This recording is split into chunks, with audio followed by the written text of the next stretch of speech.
What's going on, fam? Josh here, back in the dojo, and today we're coming straight from the book of ChatGPT. What if I told you the person you keep looking to for answers is you? Seriously, think about it. We live in a world overflowing with advice, opinions, and influences, telling us what to do, how to think, and who to be. But in all that noise, have you forgotten how to listen to your own voice? Because deep down, you already know. You've just forgotten how to trust it. Today's video is about something powerful and often overlooked. You have the answers. They're not out there, they're inside. This isn't some motivational fluff. This is a shift in how you move through your life. I break this down in two key areas, each one with a takeaway, and each one with a simple action step you can apply today. So let's dive in. So what I decided to do was use technology. I used, AI and ChatGPT and tools like Runway, Midjourney, stuff like that in my workflow now, my creative workflow. I've been a videographer, photographer, graphic designer for years now. And I use, technology on a daily basis. So I'm like, why not use technology to help share my ideas or unpack my ideas? Because none of these ideas are original. And what I mean by that is that as humans, we all share similar experiences, right? So it's not like I can say something today that you've never heard before. A lot of times we just need reminders. So I'm like, let me use ChatGPT as a reminder, right? Just as a template to sort of help flesh out my ideas. And I've been, creating videos for years, and I'm teaching and been giving advice, been a fitness coach for a lot of years. So I don't need this, but I think it'd be fun to sort of explore this and see where this takes us. So here we go. Part one, your intuition is a compass, not a myth, right? You already know what feels right. You just learned to second guess it. How many times have you ignored your gut only to regret it later? How often do you feel a pull to do something and then talk yourself out of it? And I can attest to this, right? Like I said a moment ago, I feel like a lot of times in life, yes, you always should learn new things, right? You can learn from people that have done things, people that have succeeded, people that have failed. But a lot of times we know the answer. But I think we feel a little bit safer if we can go outside of ourselves to either one, get confirmation on something we feel deep down in our inside, or we can ask someone a question or get advice from someone. And if it doesn't work out, we can sort of like share that blank. You know what I'm saying? And I think this is a subconscious. It's not something we do consciously, but a lot of times we have the answers within ourselves. We just wonder if we have the discipline or the resources or the focus and stuff like that to carry out what we feel is right. Jim Carrey, the comedian from back in the day, I think he still does work and stuff like that. He's sort of like on the level now. He made a comment years ago, and he was like, you can fail at, when people like, what if you try to do something like go off the beaten path and you fail, right? He was like, well, you can also succeed on the straight and narrow path, the path that you're not necessarily excited about. Succeed in that, but then also fail, right? What if you tried to be an accountant or something that felt safe and you got fired, right? Or you tried to be a teacher, even though you wanted to be a filmmaker, something like that. And, something bad happened at the job, right? You lost your job, or, you can't make ends meet because the job just doesn't pay enough, right? So you can fail at trying to follow your intuition, but you can also fail at not following your intuition. So he's like, and I have to agree with him, you may as well give it a shot. You may as well try to succeed at something you really want to do or something you feel compelled to do. Even if you're not 100% sure you should be doing something. I think a lot of times we should listen to our intuition and just start taking those steps and stuff like that. All right. So let's continue. We're trained to outsource our truth, to Google it, to fit in, to ask someone. But here's the truth. You were born with an internal compass. It's called intuition. We all have intuition. You know what intuition is. Sometimes you get a bad feeling about somebody. Sometimes you get a bad feeling about a situation, right? Premonition. I think it's like ingrained in our DNA, intuition. It's ancient, it's real, and it's always with you. The more you listen, the louder it gets. But first you have to pause. And I think this is important. This is why things like meditation is important. Because meditation it's like a muscle, right? It's similar to like exercising. when you first start to exercise, you may not have a lot of strength. You may feel beat and tired after your workout, right? But the more you do it, the more you develop that muscle. Your body breaks down. And then after the body breaks down, it builds back up, it heals, and now it's more reinforced. It has more information. And then moving forward, you can move through life and move through that workout with more strength and more grace and stuff like that. So I think our intuition has to be exercised too. And when we decide not to listen to ourselves, when we decide not to listen to our intuitions, we can get weak, right? Or it's just not strong, right? So you don't trust it. You don't trust it. Similarly, again, to the putting in a workout standpoint, you don't trust that you can bench this 150-pound barbell, right? But if you start lifting 75 pounds here, 80 pounds here, 100 pounds there, then you're like, I can actually build myself up to 150 pounds, but it just takes the reps. So you have to get those reps in with intuition. Even as I'm talking to you, I'm talking to myself too. But I digress. Let's continue. You've got to feel beneath the noise. Ask yourself, what is my gut trying to say? What am I feeling that I've been ignoring? And I'm going to give you the takeaway after that, right? What is noise? Go back a second ago. You got to feel beneath the noise. What is noise? Russell Simmons and a lot of people that meditate, right? Transcendental meditation is something I try to do often, right? It doesn't always happen, but when I do it, I feel great. Noise is just like distractions, man. Noise can come in the form of many things. It could be people in your life. It could be a job or situation you're not excited about. Noise can be fear. Noise can be anxiety.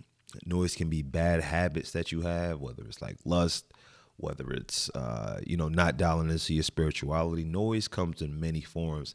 And that noise just sort of clouds your intuition or just clouds your decision making. It's like a weight, right? It just impedes your progress. So one of the best ways to get rid of noise is, one, to meditate, to get quiet, like I said moments ago, to pause, right? To analyze, where you are, like what's your place here on this earth, right? So to get rid of noise is to sort of like lighten up the load so you can move forward, right? So here's the takeaway here's the takeaway. You don't need to figure everything out. You just need to get quiet enough to hear what's already in there. Meditation, exercise, not dialing into social media as soon as you wake up, right? You have to take these moments throughout the day to get quiet, man, to quiet the noise so that you can see a little bit more clearer, even if you don't have the full 10-step process planned out. You got to get quiet enough at least to see the first step or two, right? Action step. Every morning for the next 7 days, take 5 minutes to sit in silence. Before your phone, before the world, ask yourself, what do I already know that I've been avoiding? Write it down, no editing, no judgment, just listen and write. What comes out may surprise you. Now, you can take this how you want to. Some people like to write. Sometimes I'm in a writing season. Most times I'm not. But the sit down for 5 minutes thing, I think any of us could do. And that can come in many forms. Some people can sit in quiet. For you may be prayer. If you're a Christian or a Muslim or you practice some kind of spiritual, some kind of religion. It could be meditation, transcendental meditation, affirmations. It could literally just be being quiet, right? Where you're not saying anything. You're just kind of letting your thoughts come and go, right? I would say, it could be a workout. Well, it could be stretching, right? Because we don't want to do something like too active, but it could be stretching where you just let yourself chill. And when I said a few moments ago, find your place here on the earth. Like sometimes when I'm in an airplane, for example, I feel like being in an airplane is one of the most, outside of like the hustle and bustle, but it's peaceful and it gives me good perspective because being way up in the sky and looking down is sort of like, not that it minimizes the things you have on your to-do list, right? Or the things you have on your plate, but it gives you perspective of like, yo, there's a big world out here, man. There's a lot of things going on. There's a lot going on. You know what I mean? And my, problem that I thought was so big, like maybe it's not so big and maybe it's not so, unreachable, or like, this isn't something that I can't turn around in my life. You know what I'm saying?